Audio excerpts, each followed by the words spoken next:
அன்பு சகோதர சகோதரிகளே, இன்று மௌனமான சனிக்கிழமை. இயேசுவின் உடல் கல்லறையில் உறங்குகிறது.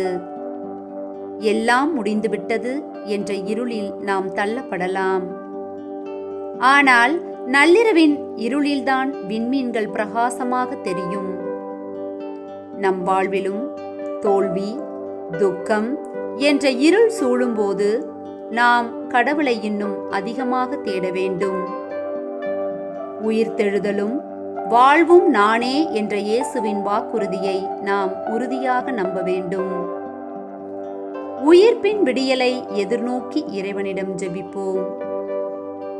நம்பிக்கையின் நாயகனே இயேசுவே, இருள் என்னை சூழும் போதும் நீர் என்னோடு இருக்கிறீர் என்பதை நான் நம்புகிறேன்.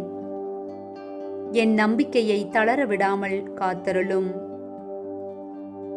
இருளை வெல்லும் ஒளியாக நீர் என் வாழ்வில் மீண்டும் உயிர்த்தெழ வாரும்.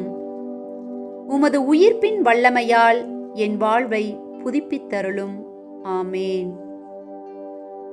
கல்லறையின் மௌனம் முடிவுக்கு வரும் நேரம் இது. இருளுக்கு பின் ஒரு விடியல் உண்டு என்பதை விண்மீன்கள் நமக்கு உணர்த்துகின்றன. தளராத நம்பிக்கையோடு காத்திருப்போம். உயிர்ப்பின் ஒளி நம் வாழ்வில் புதிய மாற்றத்தை கொண்டு வரட்டும். நம்பிக்கையே நம் விடியலாகட்டும்.